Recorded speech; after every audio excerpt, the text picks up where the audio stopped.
Well, good evening, everybody, and welcome to Environmental Coffee House. It's me, Sandy, your host, and tonight we have Last Week in Collapse, and I'm going to apologize to you all because I had said I was going to have Dr. Jason Moore with me, but I'm going to explain to you that I've been speaking with him and we're going to put this off until January when I'm hopefully 100%.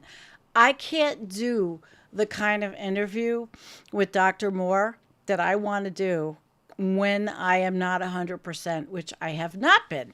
And you all know it's been weeks since I've been sick and getting better and didn't know exactly what was wrong, and the doctors didn't know what was wrong. So, just to make this, very quick going here, that will be in January. Cannot do that kind of interview. I don't want to mess it up. It really is going to be a good one. And hang on. But can't do it. Now, we're doing our State of the Planet next Tuesday night, but that's my team.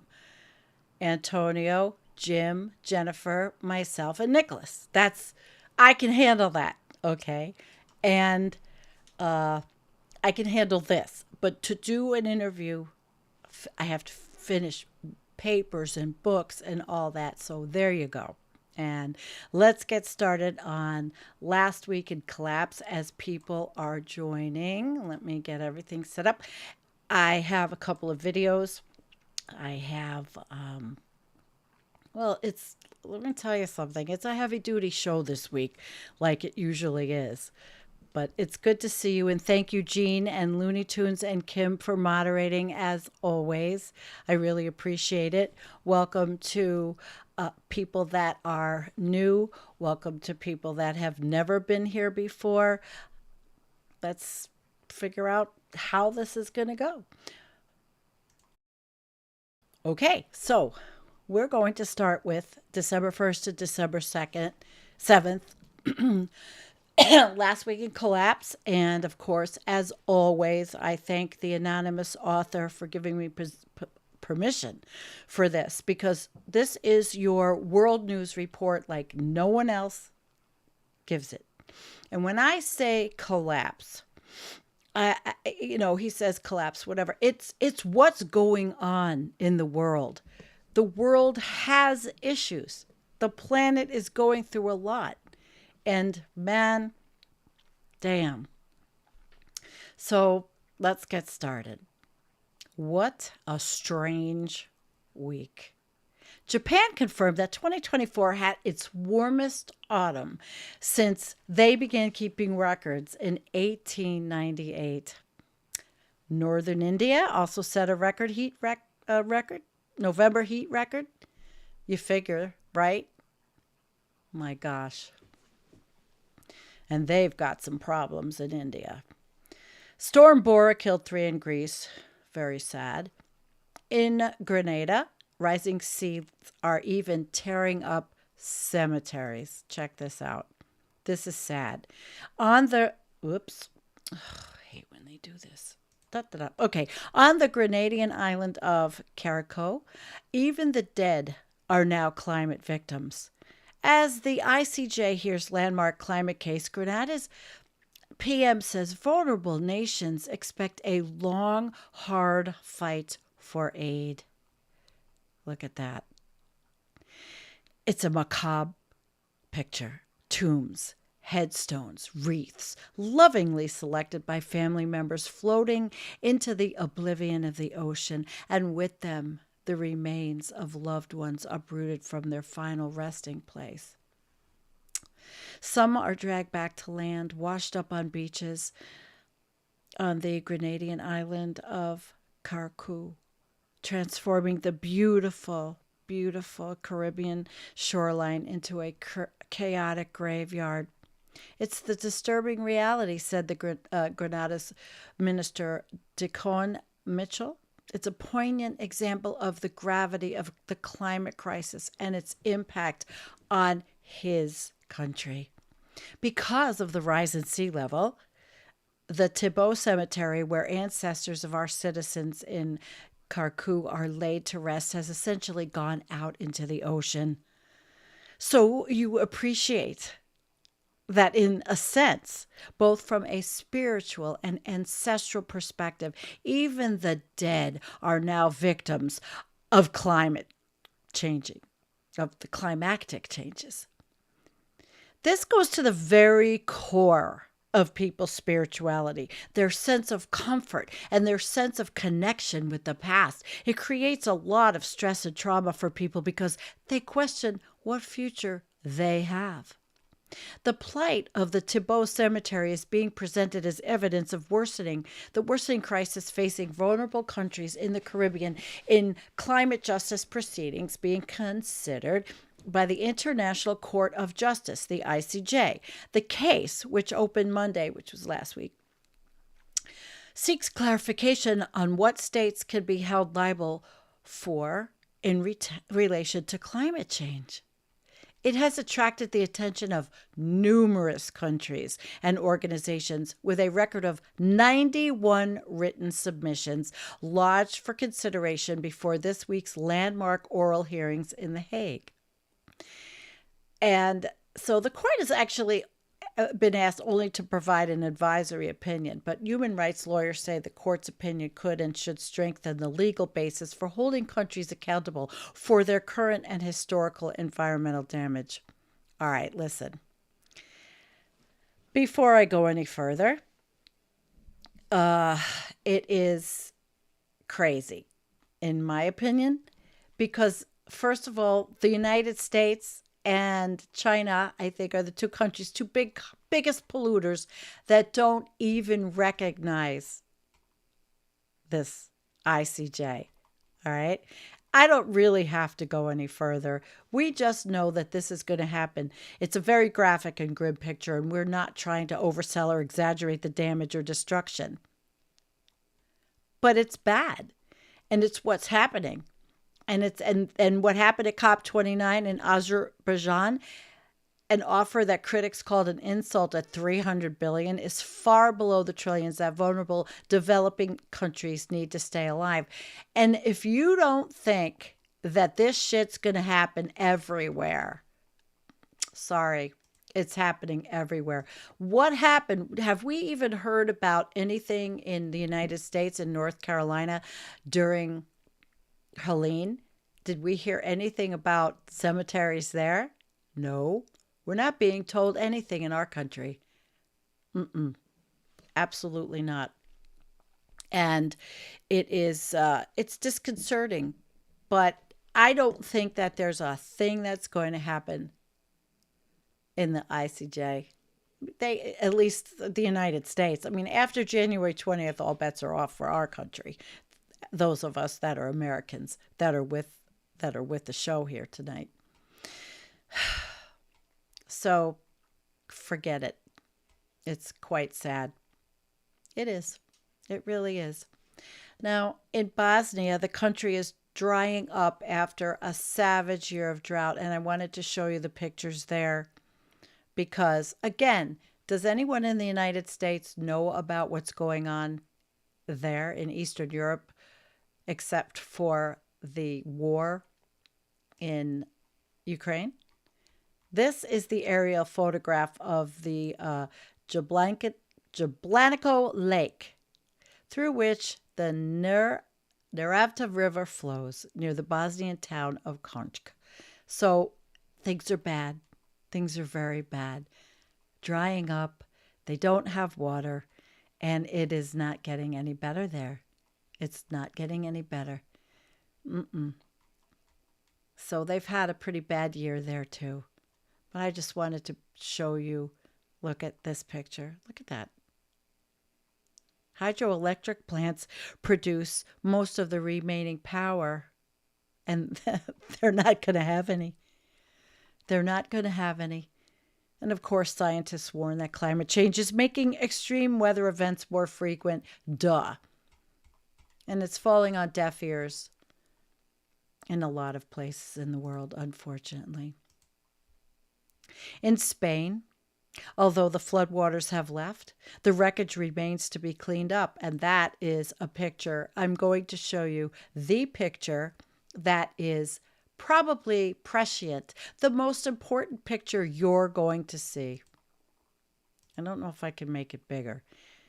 I put it onto Blue Sky because I'm no longer on Twitter. At least I deactivated the account for now.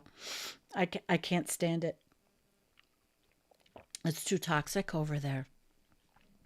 Now you look at this picture, and it is really illustrative of where we are. Nearly a month after the severe flooding, a person walks past a field where water-ravaged cars are piled up in Valencia, Spain. Is all that going to be scrap metal?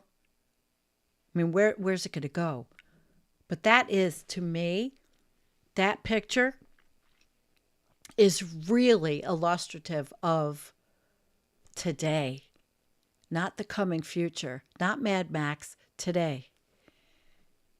In Spain, in North Carolina, in so many other countries. And they have a lot to clean up. But this was, look at this one. When the floods came to Valencia in October, Jose Andre Manchero managed to escape from his car as rainwater reached the steering wheel. He used an uprooted streetlight to help wade across the street, and he came across a woman being dragged away by raging torrent. I told her to cling to me, but she was holding a little dog and she didn't want to let go. The water washed her away, and I heard nothing more about her. So these are the kinds of stories that we're going to hear over and over and over, that we are hearing over and over. But in the United States, you don't hear those stories unless you look for them, at least on mainstream media. We're not even hearing all the stories out of North Carolina or out of Florida or out of the places that are still recovering from all of these events because, well, they're just not headline news. A lot of, for example, maybe this is a rant I should do another time, but a lot of things that are happening on YouTube are the orange turd ad nauseum, okay? Or the progressives, and not my friends, not Matt, not Andrea, not Jake, but progressive channels constantly bitching about Anna Kasparian and TYT. Who gives a fuck anymore?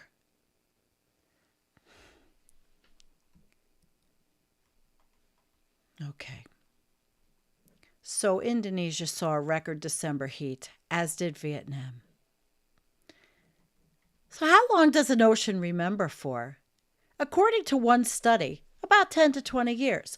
During this time, atmospheric anomalies are busy being distributed into the oceans. Scientists write in the study that the climate models lose excess heat from the ocean faster than the real world. And Jim can tell us about this. Potentially underestimating multi-decadal climate variability. Another study in Science Advances indicates that the melting of mountain glaciers in Asia is the primary cause of rising erosion and sediment transfer downstream. A team of scientists predicted when we will see the first ice-free Arctic, and this is big to us, and we will be talking about this when we do our show next week. Definitely we will be talking about that, the ice-free Arctic. We have been talking about the Blue Ocean event for years. I think it was Paul Beckwith who may have coined it.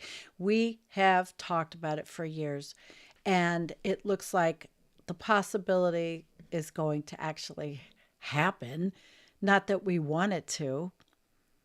Now, they said 3 years in the worst case scenario. So it is going to be 2025. We've been talking about this on our channel since 2017. Others have been talking about it longer. They predictably indicated that a reduction in anthropogenic warming to the level of SSP1's which means staying around or under 1.5 C of global warming, which, sorry, all bets are off. If you follow Dr. Elliot Jacobson, and he's now on Blue Sky, you know.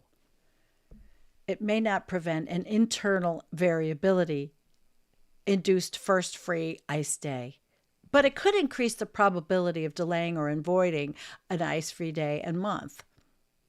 Current simulations of the first ice-free day in the Arctic expected to be followed by about 24 more consecutive ice-free days.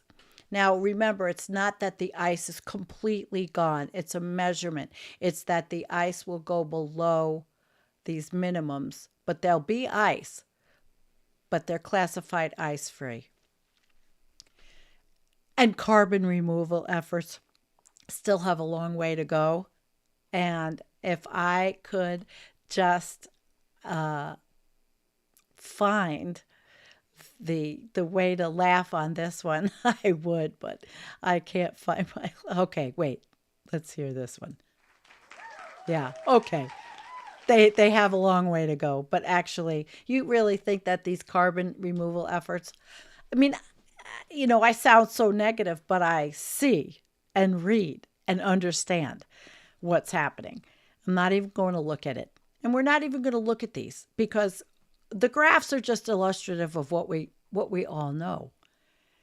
And so in this one, though, it's like the characteristics of 9 quick transition simulations showing the time from 2023 equivalent conditions to the first ice-free day.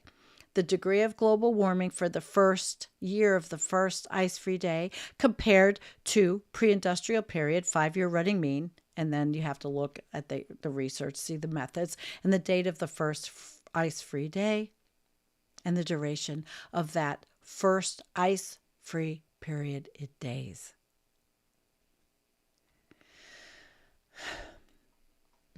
Come next Tuesday with the team. We're going to get into this. And we're also going to do the Arctic report card. A recent paper published in Nature Climate Change criticizes the approach to climate change focusing on tipping points. The writers argue that this metric can be unspecific, mixed up with applications in social sciences, and oversimplified.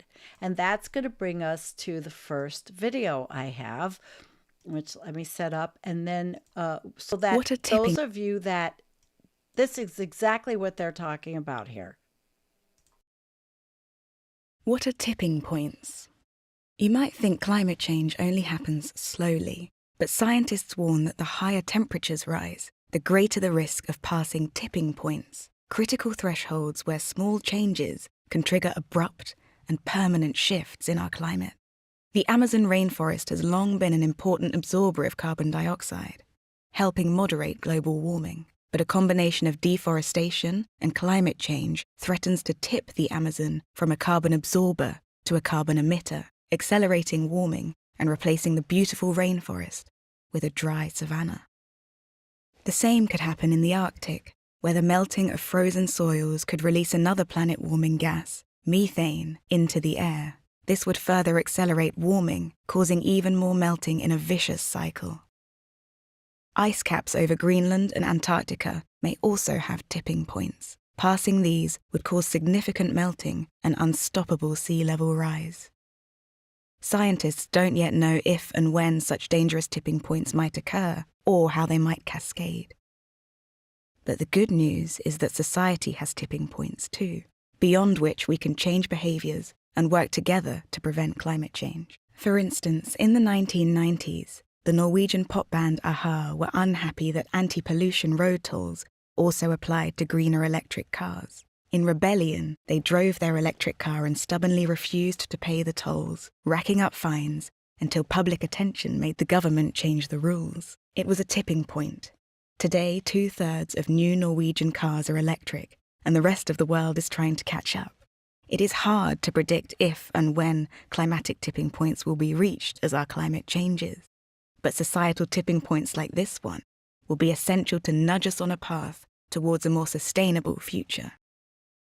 Okay, that's the kind of tipping points they're talking about in this article, in this paper, in Nature Climate Change. Defined by the IPCC 6 Assessment Report, AR6, as, quote, critical thresholds beyond which a system reorganizes, often abruptly and or irreversibly, unquote, tipping points have come to characterize the potential for climate change to cause large-scale shifts in the Earth system. The tipping point concept is increasingly being applied beyond large-scale Earth system transitions to diverse climate-related social phenomena, including human migration, political disruptions, and the adoption of electric vehicles. The tipping point's framing does not necessarily highlight and may even obscure their most critical or consequential aspects, with its roots in complex system dynamics and its use of the mathematically precise concept of a point, the tipping point. Framing. It conveys a sense of precision. In practice, however, the concept has understandings across disciplines and communities that are as diverse as more obviously vague boundary concepts like sustainability and resilience. Summer Arctic sea ice loss, the first proposed climate tipping point described in the scientific literature, now generally not regarded as a tipping point, but nonetheless often included in tipping point reviews, seems to be neither irreversible nor amplifying. Climate tipping points are generally abstract and hard to recognize while they are occurring. They are thus ill-suited to create focusing events. Researchers and communicators should be clear when they are simply invoking the term rhetorically as synonymous with the threshold, a point of no return or a metaphorical straw that broke the camel's back. There is no specific increment of temperature increase that science can identify as the boundary between our current already dangerous climate and a future catastrophic climate, and no justification for doomism and paralysis while the world continues to warm. Excerpts from the study. Now, they always use the word doomism as people sitting on their asses doing nothing, and we all know that that's not true. I want to look at this. So this is the perspective. Table 1, examples of tipping points from diverse applications highlight the range of distinct dynamics that are being subsumed into this framing. Climate or ecosystem tipping, this is the description, and the core definitional framing. A critical threshold beyond which a system recognizes, often abruptly and or irreversibly, most often associated with self-amplifying system shifts driven by positive feedbacks, okay? Examples in the literature, large-scale changes in atmosphere ocean circulation. For example, the collapse of AMOC, commitment to large-scale ice sheet loss, Amazon rainforest die-off. Now, there's negative social tipping points. These are critical thresholds at which a small change can trigger substantial, harmful, feedback-driven, and often irreversible transitions or bifurcations. Examples in the literature: anomie, conflict, displacement, radicalization and polarization, financial destabilization, and a broader set of outcomes related to societal and economic breakdown. For example, mass migration. Then there are positive social or socio-ecological tipping points. Sensitive points where a small intervention can trigger self-reinforcing feedbacks that accelerate beneficial systemic change. Adoption of renewable energy and electric vehicles, avoiding food loss or waste, shifts to plant-based diets, and then the adaptation or risk tipping points.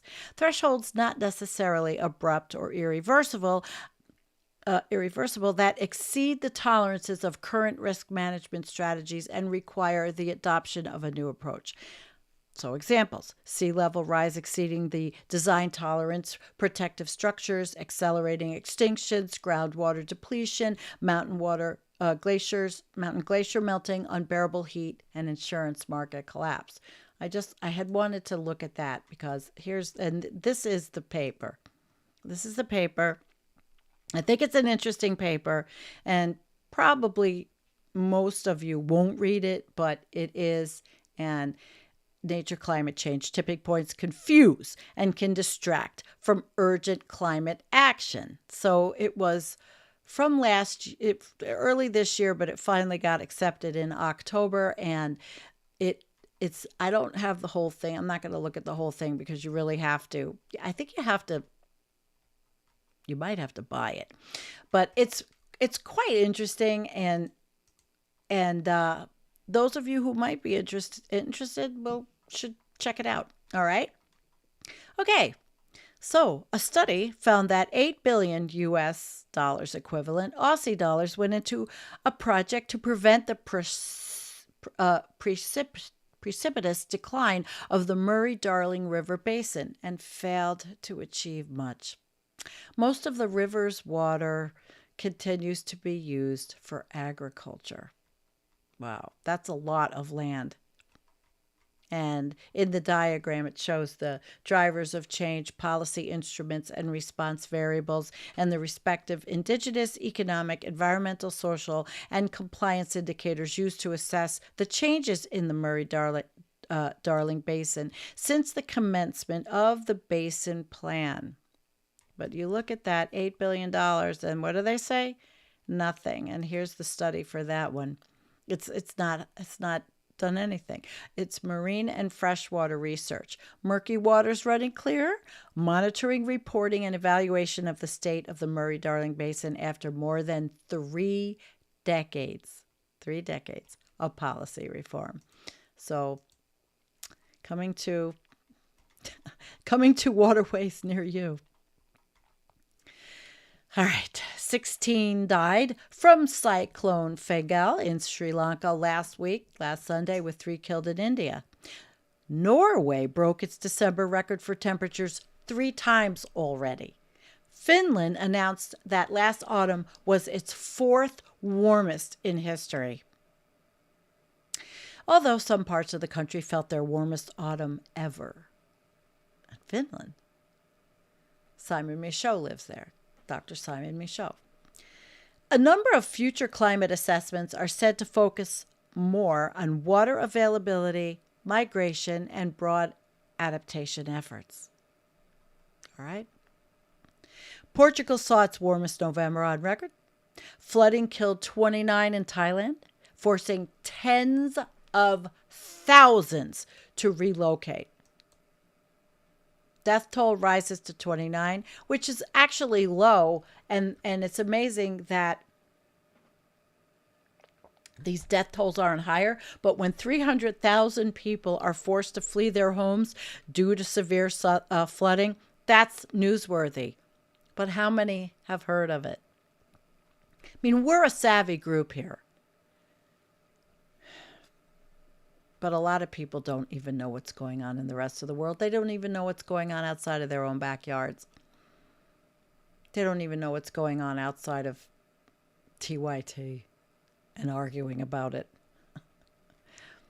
All right, so it was pretty heavy and sad. Sad, but this is what's, this is it. This is it, baby. No turning back. The tipping points are crossed. All right. Oh, God. At a UN desertification conference in Saudi Arabia, that lovely country, one official said that 3 billion people are currently being impacted by land degradation. Canada is planning adaptation for a future when its winter ice roads are less reliable. Denmark is conducting hundreds of projects to address the triple threat caused by water. Rainfall is increasing, groundwater is rising, and the sea levels are creeping up. China reported its warmest autumn on record. A Paywall study claims that the East Antarctic ice sheets may be closer to collapse than most scientists think, based on the analysis of the Conger ice shelf, which showed decades of progressive weakening before its 2022 collapse. Remember that? Yeah. The Congo Glacier. See? Location. Let me see. Oh, it looks so nice, but it's just look at that. Mm-mm-mm-mm. Gradually, then suddenly. And that is like, gradually, then suddenly, boom.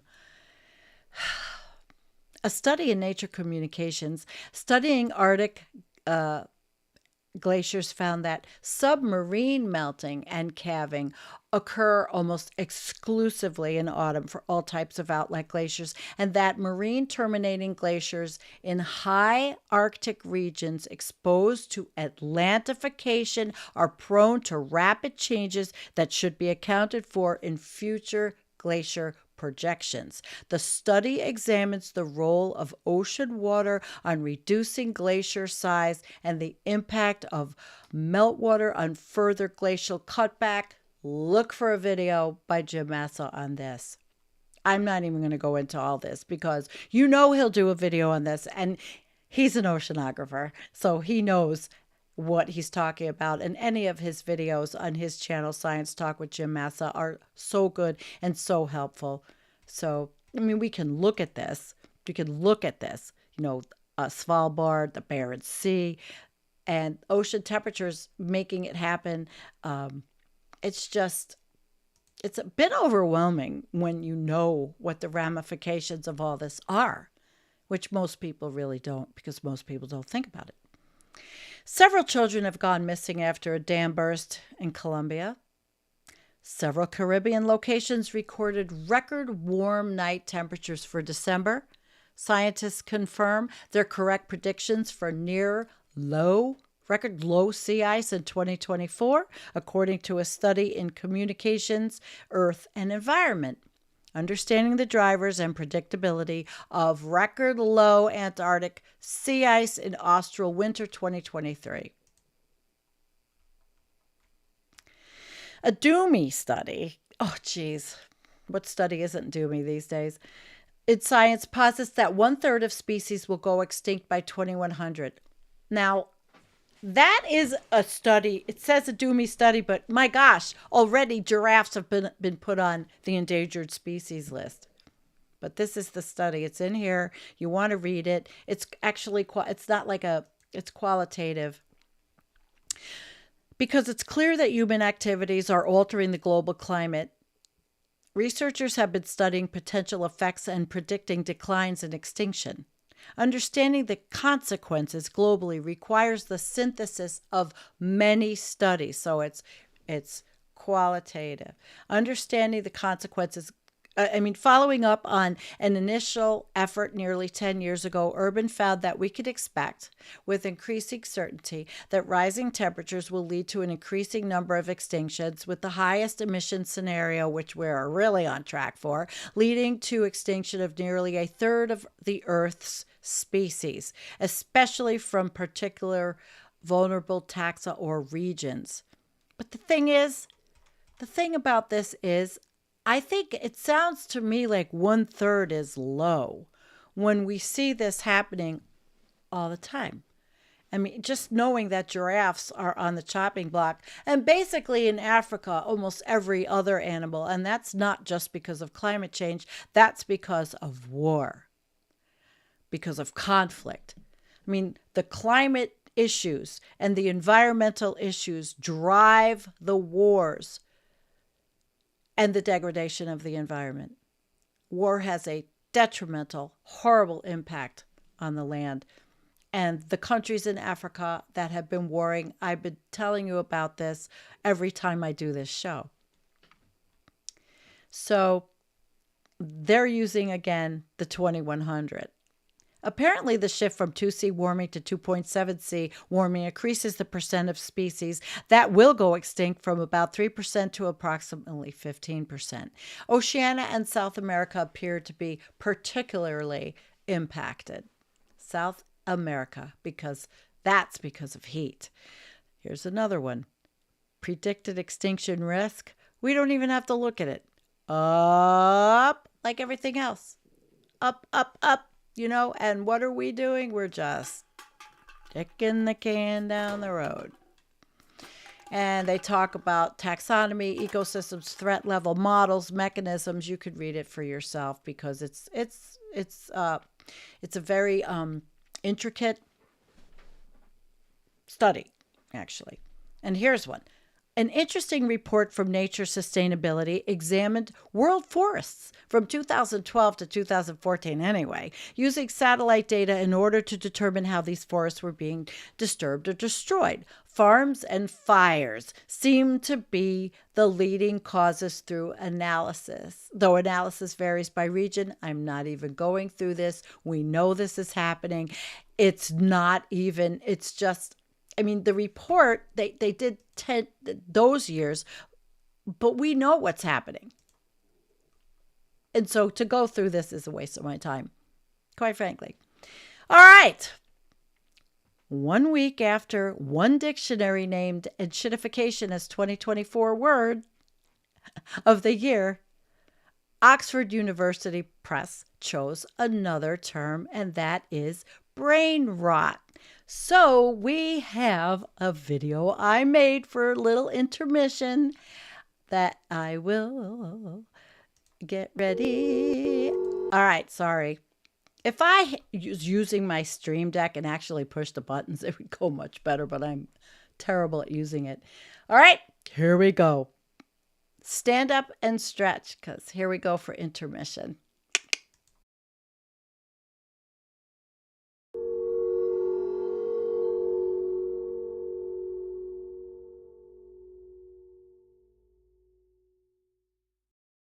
Enshittification.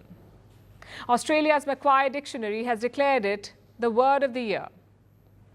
Enshittification describes the feeling that things are getting progressively worse in the economy, in politics, and especially in all things digital. Enshittification.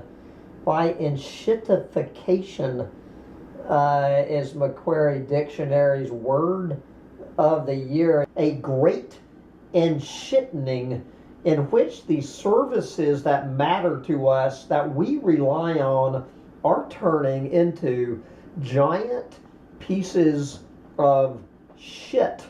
Oxford's word of the year is brain rot. The term has been used to describe the impact of over-consuming low-quality content, particularly on social media. That's number one, short attention span. Second thing is that they don't realize when they're on there, they lose sense of time, they lose sense of executive functioning, like, okay, maybe I'll watch 5 minutes of these silly videos, but they lose that sense of time. They don't use their time as productively to study, to even look people in the eyes. So communication skills, interpersonal skills we know are going down. And then there's the sedentary piece. They're sitting too long. Their necks are, getting out of alignment literally, right. And they're not exercising. They're not even eating well enough. So this truly is a consequence of sort of this brain rot, this content that's out there. It's really engaging, particularly for the vulnerable, developing teenage mind. And the consequences are pretty serious, from not eating well to not exercising enough to not spending time looking and talking and laughing with actual friends. Right. Part 1. What is enshittification?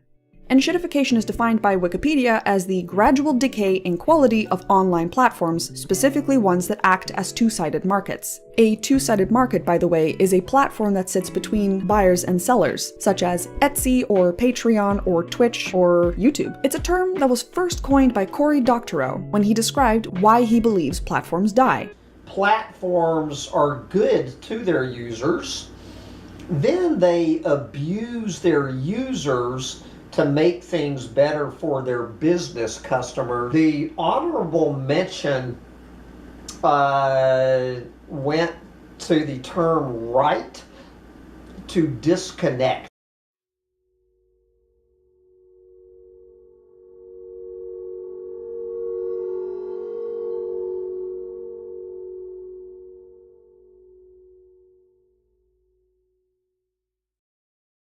So I would say you have the right to disconnect, wouldn't you? How many of us understand this and feel like we have brain rot? Part of the reason why I'm not on X anymore. So, yeah. And those are the words of 2024. Brain rot and enshittification. I hope you like that. Little intermission. All right. Medical scientists looked at the correlation between air pollution and long COVID and found that the increased risk from air pollution was not statistically significant. Another study found that more than 30% of adolescents reported some long COVID symptoms at 24 months after initially testing positive for COVID-19. On the average, these long COVID sufferers experience 5 symptoms with tiredness, sleep difficulty, shortness of breath, headache, and a cough, ranking as the top 5. And we're going to talk about this after I finish with this. According to the particular research definition of long COVID, 70% of adolescents with long COVID, they did recover within 2 years. Oh, isn't that nice? This study also represents data from a time period before the Omicron variant and before the vaccine rollout. So meanwhile, more research is being done into how long COVID impacts the brain. Scientists are growing more concerned about recent mutations in H5N1, which would help it spread more easily and possibly combine with another flu. One strain is one mutation away, needed to, quote, enact the change from avian to human specificity. CRISPR, anyone? Arizona recorded the first 2 bird flu cases in that state. A mystery disease in the Democratic Republic of the Congo has killed 140 people and infected a few hundred more since November. The illness causes symptoms similar to flu. A look into antimicrobial usage found that wealthier communities use more antibiotics per capita and then create more to AMR.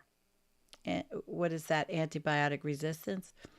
A study in the trends in plant science urges more attention and research into climate resilient crops, a failure of which might result in famine, migration, war, and an overall destabilization of our society. Food scientists must not only create more drought-resistant species, but also make plants survive fungi and other infections. And I don't think they're talking about GMOs that are nefarious, okay? They're looking at plants that will make it through a drought. A study from Mexico found that counterintuitively, wet bulb temperatures kill a higher percentage of young than old. People under 35 years old account for 75% of recent health-related deaths. A number of factors probably complicate this correlation. So it was more the older people died from cold, but the younger people died from heat. Last week, Cuba's energy grid collapsed again. And I will tell you, it makes me so angry that the United States is still embargo crazy against Cuba. It's insanity. They're just kowtowing to one little population of really old Cubans in Florida that are about to die off anyway. It's the most ridiculous policy ever. I hate it. Their power plants lack the fuel to generate consistent electricity.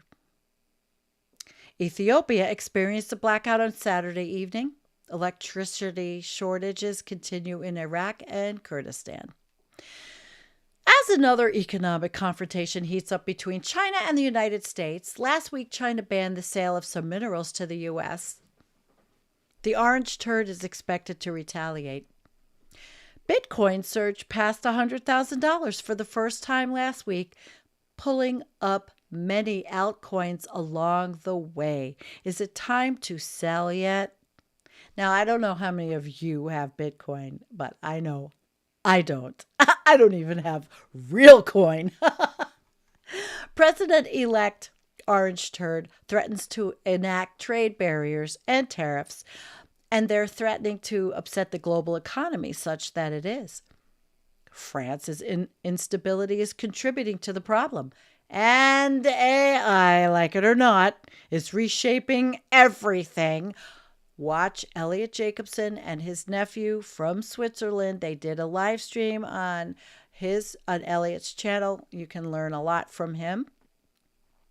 History is on the move. Those who cannot keep up will be left behind to watch from a distance. You know what?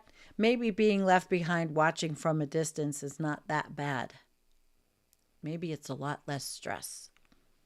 France's parliament is collapsing after a historic vote of no confidence, but new parliamentary elections cannot be held until July 2025, so friction will remain strong into the new year, and little will get accomplished. Now, Romania, after a far-right candidate saw a shock win in the first round of presidential voting, declared the results null because of Russian hybrid interference in their election. Let's look at that. Because Russia likes to interfere everywhere. Romania's election systems hit by 85,000 attacks ahead of the vote. Their election system, so it's not just, the United States, and it's not just a conspiracy theory.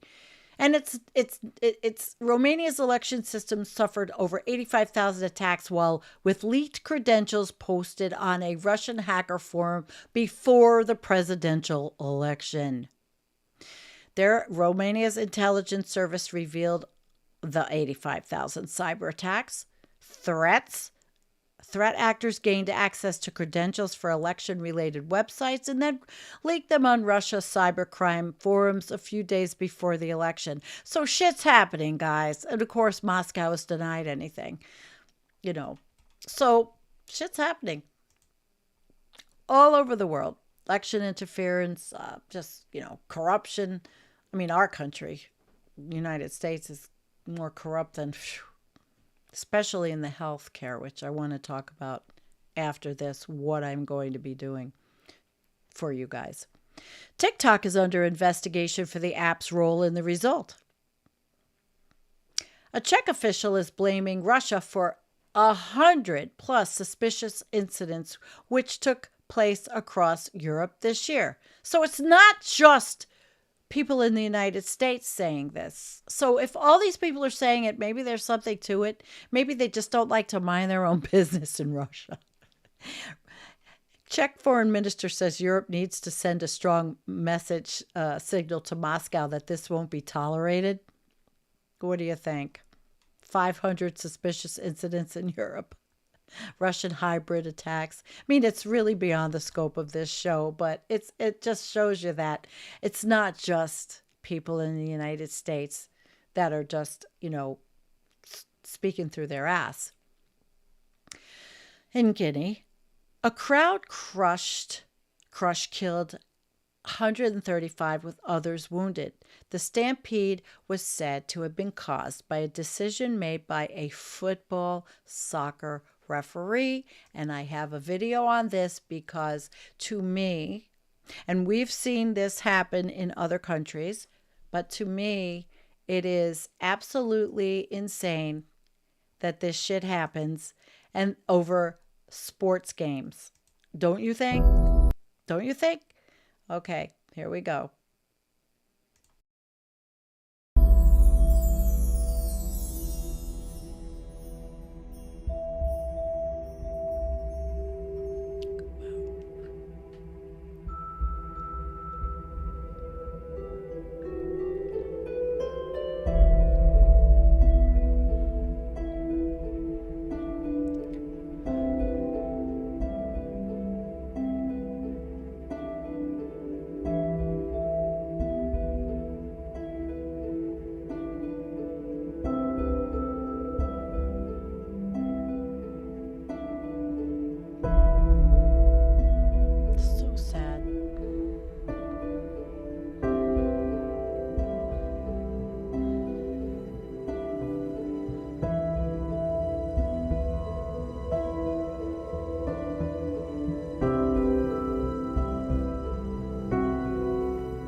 That's more people killed in a sports game than in some of these catastrophic weather incidents in the world.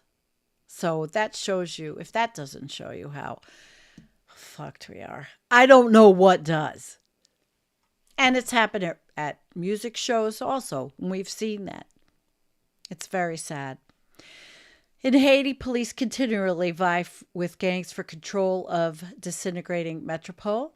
In the Sudanese refugee camp Zamzam, 5 people were killed by shelling and more injured. And famine continues. South Korea's very unpopular president invoked martial law for the first time in 40 years last week in an attempt to bypass political friction and move his agenda forward. The plan backfired horribly, but the president avoided impeachment. This summary here explains some of the context, but I'm going to show you that on our environmental coffee house, our moderator, the guy that our editor is from South Korea, and he has put in, I don't know where they are, but he put in a shit boatload of stories explaining it from his point of view, because that's where he's from. So this is we're also growing. We've got 20,700 people already following, and this is after all these years. But now people are looking, and I think it's because of some of the memes that I've put up, which I did the show How We Broke Facebook. So I just wanted to show you that, because if you're interested in our Facebook page, there's a lot of information that Jonathan O put in about South Korea. He knows. And he helps me understand geopolitical things because he's brilliant in that context. In Ukraine, military recruitment tactics are continuing to intensify amid a desperate need for manpower. Although Russia faced its worst losses in the war last month, Ukraine lost more land in November than they had in any month in 2+ years.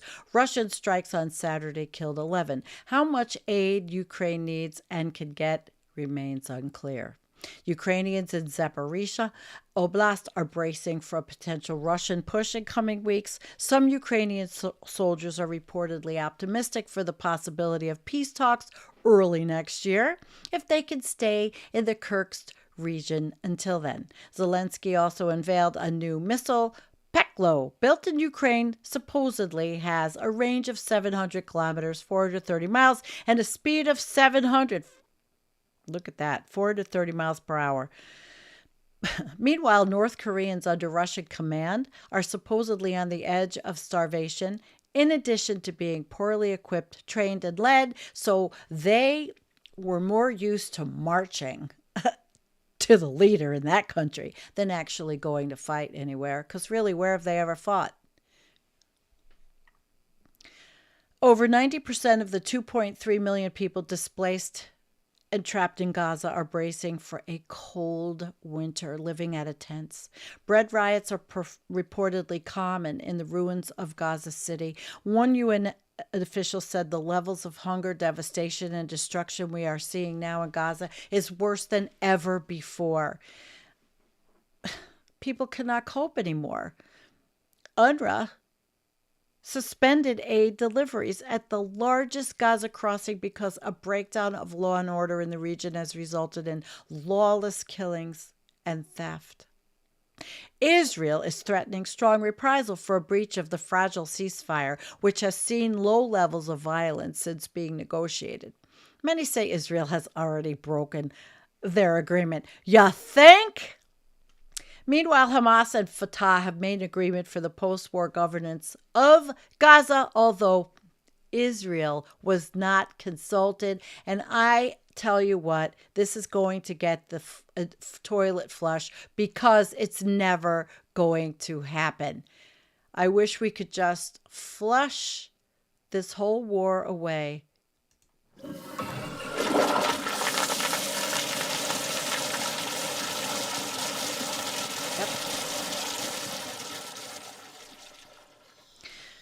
The Lowy Institute released its Asia Power Index for 2024, giving an overall assessment of national strength among several metrics, including resilience and future resources. India has passed Japan for number 3 on the list, and Russia has fallen behind Australia to settle at number 6. The index only includes Oceania, about half of Asia, and the United States. Meanwhile, a UK defense official said that the UK doesn't even have the manpower for 6 months of a Ukraine-like conflict, War I, to break out. Of course they don't. They're not the colonial settlers they used to be. Syrian rebels continued their shock advance through the city of Homs, population 1.4 million, and are even liberated. Damascus says, now remember, this is last week, so things have happened since then. Syria's central government, such that it was, has finally been toppled, and I think we want to find the applause for that. Yeah. That's good. Okay. Assad was rumored to be on board of some plane. We think he's in Russia this week, right? Hezbollah reportedly sent advisors to the rebels as they mounted their offensive. Rebels have already taken Aleppo, the second largest city in Syria. What follows may be another dark case study of collapse. We don't know. We don't know. We really don't know. But I hope for the best for people in Syria and for a country where people could live free. I don't know if you've seen any of the videos of the prisons that were liberated there, and it was just absolutely horrible. I did not want to show that, but it was just awful what the Assad regime after 50 plus years did to that country. Those people deserve freedom. They deserve to run themselves. They deserve not to be run by a dictatorship. Let's see what happens. So next week we'll look at all the different things. I don't know. We're not going to be doing this next week, but we will come back again with Last Week in Collapse. It's just that we're going to do our State of the Planet. So we will look out for that. Absolutely. And okay, so now it's time for some questions and some discussions. And oh, good, I have 60 likes. Try to keep it up. I know I don't have that many. 1 thumbs down. Thank you. That helps the algorithm too, even though, you suck. Okay, guys. Now, there are a lot of stuff. I haven't looked at the chat because I've been very, very busy. I know, Jean. It is overwhelming. I can't even think of Syria right now. It's too much. I close my eyes and think of something else. Yes, sweetheart, I got you. But you have a beautiful new baby. And I know you've told everybody, so we should really give Jean a round of applause for her. And Jean, that's up to you. It's okay that I can say this, that you're a new mommy. And it's wonderful. So I wonder if I have different round of applause. I have the same one all the time, but it's wonderful, Jean. It's just beautiful. Yeah, the 4 horsemen are in stride. Yeah, Robert. Yeah, I would say. But maybe there's more than 4 now. Okay, so let me look at what you have been saying. Yes, you got him out of Syria. Jean is I'm glad. Okay, Jean is a new mom. She and her partner, who is from Syria, went and adopted a 9-month-old baby, and I couldn't be happier for Jean, our moderator. It is a joyous thing. It is a joyous, wonderful thing. And we couldn't be happier for you, Jean. Let's hope for the best for the country.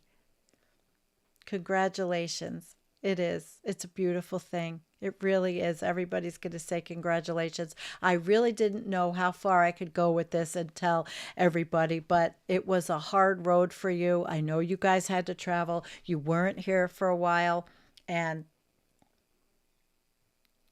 you now have a little one that is acclimating to your life in Costa Rica. And I know you've had so much rain in Costa Rica, and you had talked about that the last few days have been dry and you've been out in the garden.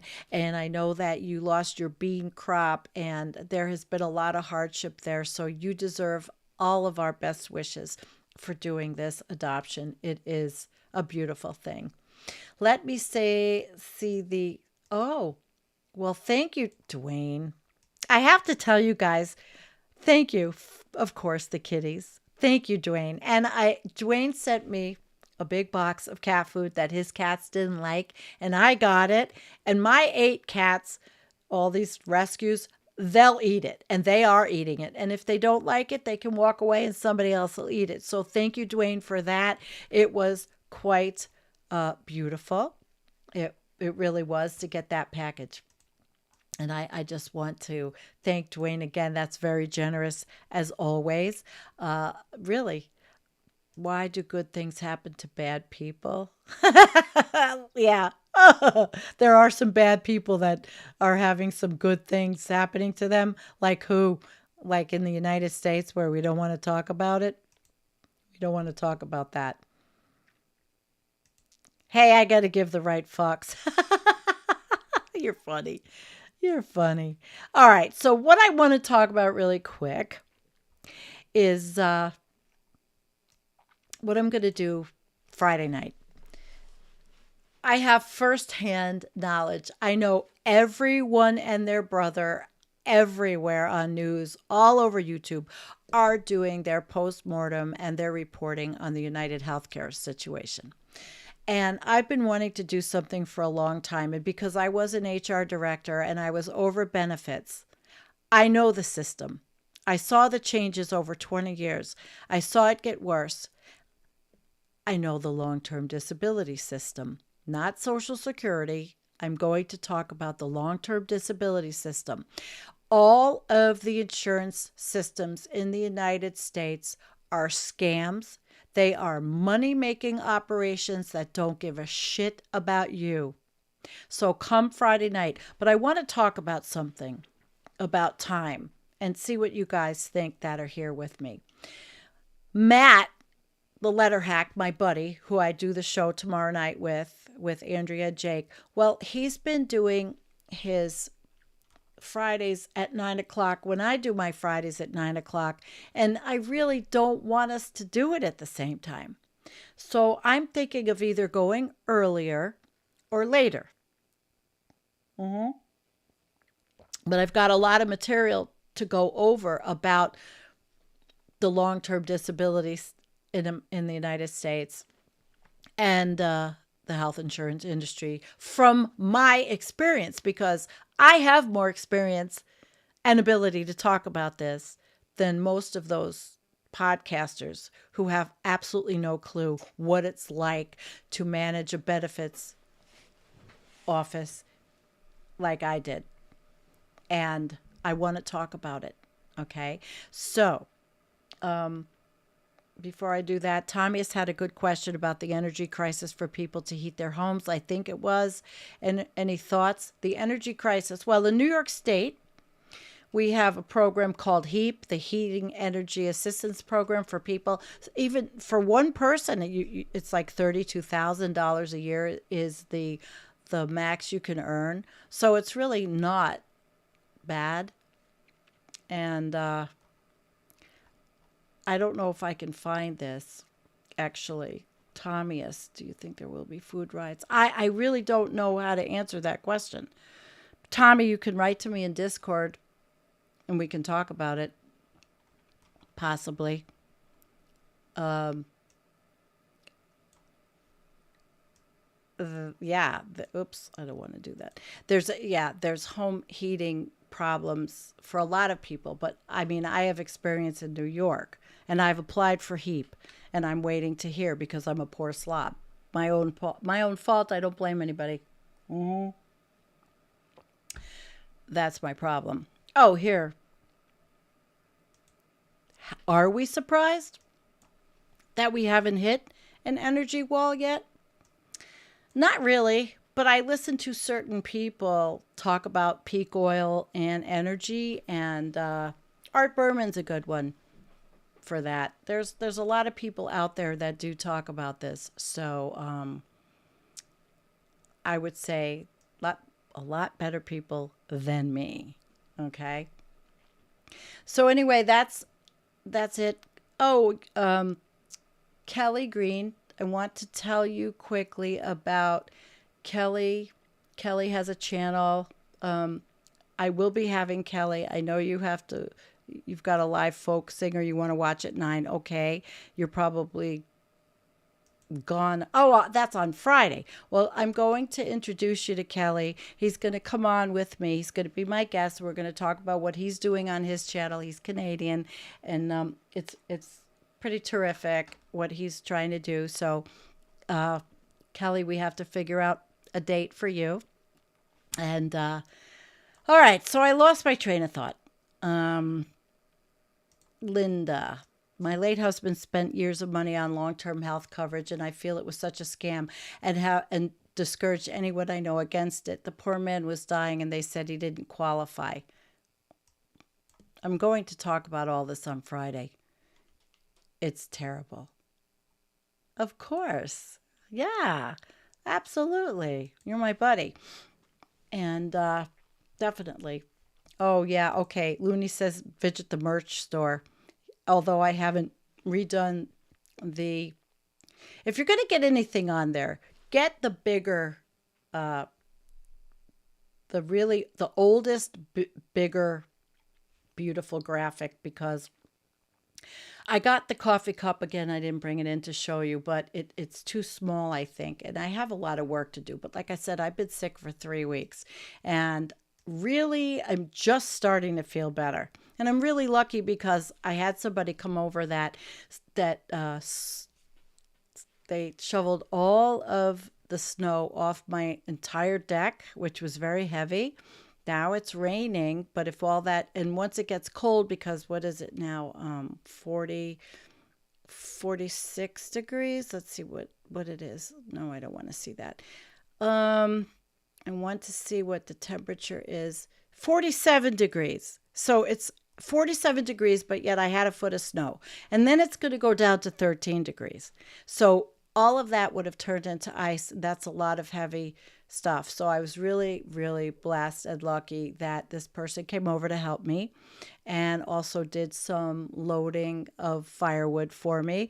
And I did something else, and Rich came over, the kid that helps me, and painted my ugly laundry room some festive colors. I mean, this is just stuff to make you feel a little better. But honestly, it has been a difficult few weeks for me. In the ER, said I had an infection. Then the doctor called, and we did a telemedicine. Then she thought, well, I had a virus. So now I'm going to be tested for toxoplasmosis and Lyme disease again because of where I live. And I did that. But I had a tick bite already this year, and I had antibiotics for it, and do all my blood work because my blood work was all kinds of goofy. And I'm tired. And I don't think there's anything serious. But, I was wondering because I was writing back and forth with Jim Massa, and he said, Sandy, you sound depressed. I'm like, Jim, I'm never depressed. I might be gloomy. I might be sad, but a lot of this shit started after the election. But I don't know if I'm depressed. But he suggested I get some of those bright lights for seasonal affect disorder. So when I go out, which is another thing, just getting out of here, I will go and get a couple of light bulbs that Jim said to get and put them in and brighten up my house a bit because it's been so gloomy outside. And I tend to like dim lights, and I tend to like color things, colored lights. So he might be right, All right, guys. So what time should I do Fridays? Should I stay at 9 o'clock? And it's not that me and Matt are competing. It is, It's that I like to be part of his show too, and his people do sometimes like to be part of my show, although I find that a lot of them have a hard time dealing with a lot of the things that I bring up, which they really have to. They have to, because it's not just about criticizing other people on YouTube. It's really about understanding what's happening in the world. And it's important. So, should I stay at 9 o'clock? Should I go at 8 o'clock? Or maybe 10? I don't mind. It's Friday night. I should put up a poll, but I don't even know how to do it at this. Well, let's see. Can I do a poll at the last minute? Engage with? No, I don't know how to do that. Nope. I don't know how to do it. Make a poll. Okay. 8 o'clock is better than 10. Kelly says 8, and this is Eastern. And 7, Kim says 7. All right. 7, Kim says 7. All right, Friday. If only you could make every other Friday if you do 8. All right, I have an idea. How about 7:30 Eastern on Friday? Yes, I have to get my work done faster. Volt Revolt, you're saying, okay, 8 is prime time. 8 or 9, but 9 o'clock is that's the problem. I really want to participate with Matt's chat, but his show starts at 9, but I don't know if I'll have enough time to do my whole show. I could try to keep it to an hour. I have a lot going on. All right, so what's the consensus here, everybody? What's the consensus? 7:30? Chris Bobbins, he says 8 Eastern. And TR, you're okay, sweetheart. Of course, you say what's easiest for me. But I want to make sure everybody comes. You're falling asleep now? Oh, look at you. You're so sweet. Billy Joe, you're falling asleep now? I hope it isn't anything I said. All right. I'll announce what time. 7:30 Eastern. I think I'll do that. And that way, then we can all go over to Letterhack. He's got good people coming on. And I really don't want to, maybe I'll talk with him. If I go on 7:30 and he starts, maybe not this week, but 9:30, then we can be in both places. Because he does a good show. And Matt, while it's completely different than what I do, is a person that does calm us and make us feel better about the shit show we live in. And not all of you, of course, are into what the Letterhack does or whatever, but it's, I am. And they're my buddies. And I will be on Left Past 10 tomorrow night. That's cool.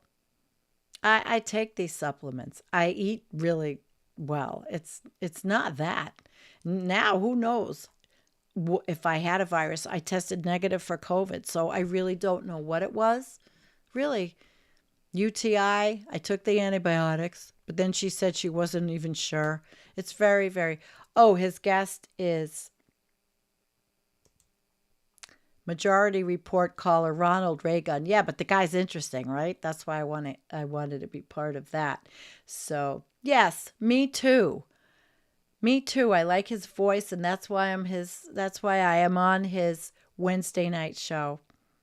So, he's a comic book. He's an artist. He's progressive, and right now he's giving us ideas of how to get through the next 4 years without self-destructing. But of course, I'm not going to be talking about the orange turd.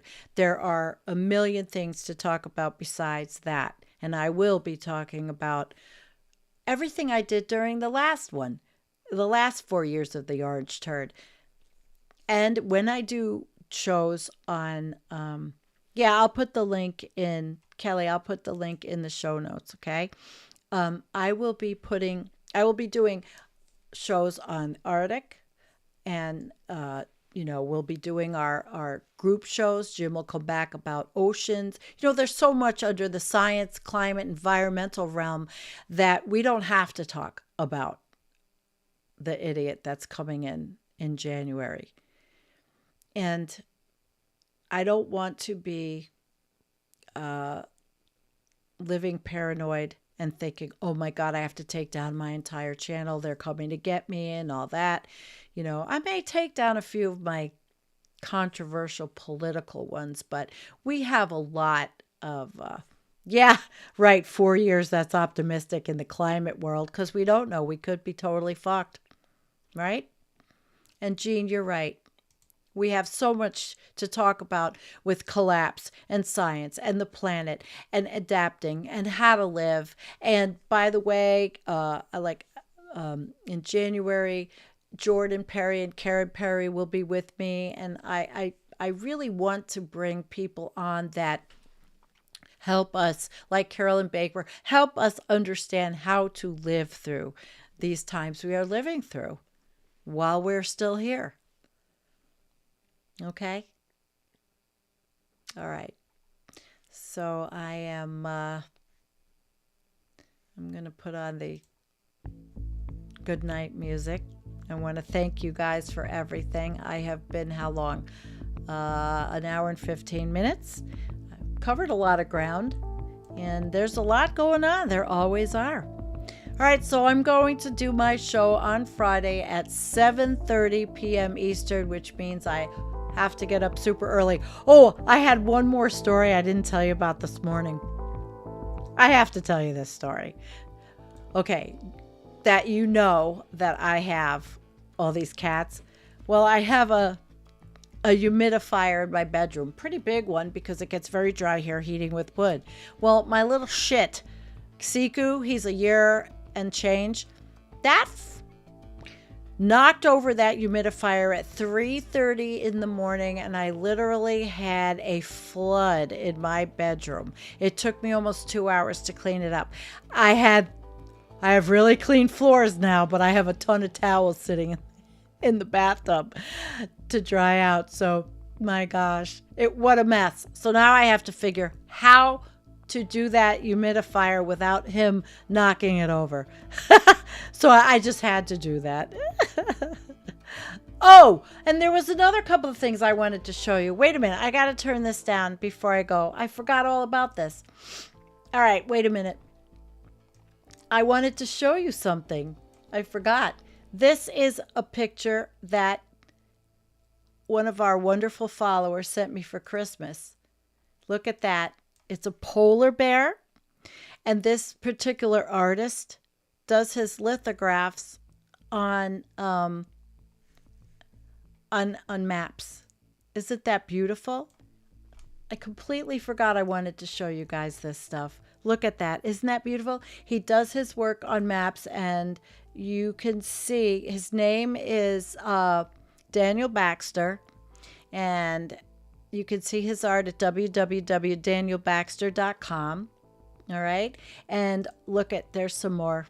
These are postcards that came with the package. But I am going to have the polar bear frame. But this is his artwork. Absolutely beautiful what this man does using maps. Really, really nice. And I really didn't want to go without sharing that with you. Yep. And one more thing. I completely forgot. I have a lifelong friend who sent me this. And the card actually says, true friendship is when two friends live on opposite coasts yet remain side by side. And that is Wendy and Sandy. Me and Wendy. And I don't even know how old I was. I don't know, 12? I mean, something like that. But she sent me this in a card, and she wrote the most beautiful, beautiful, touching letter inside it. And I love Wendy. And I mean, we have been friends our whole entire lives. She's 2 years older than I am, but we have been friends our whole entire lives. So I wanted to share that with you too, because there's good things that happen. And I really feel, and when I say spiritually blessed, Do I still look like that? Look. But I mean, that's just beautiful stuff. And we'll end with this. Should we be worried that 2025 begins with what the fuck? All right, we're out of here. We are definitely out of here. All right, guys. So I will see you on Friday. Thank you very much, everyone. Love you guys. Peace. That's the biggest thing we can hope for.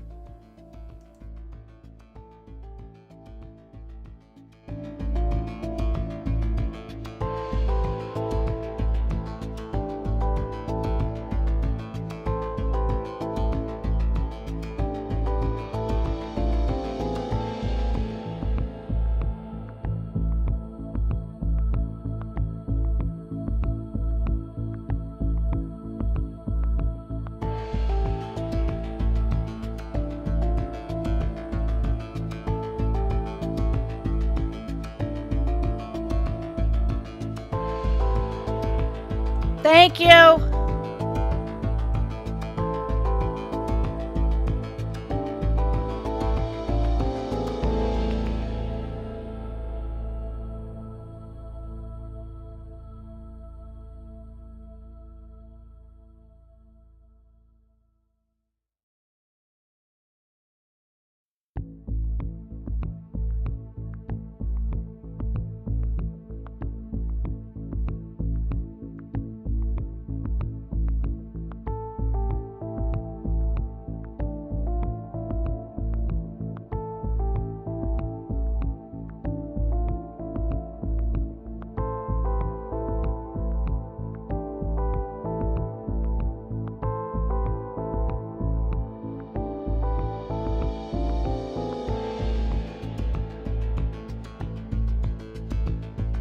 All right. Also, MIT study says nutrients, especially upwelling from the AMOC, keep ocean carbon absorption up, and AMOC collapse stops ocean carbon absorption.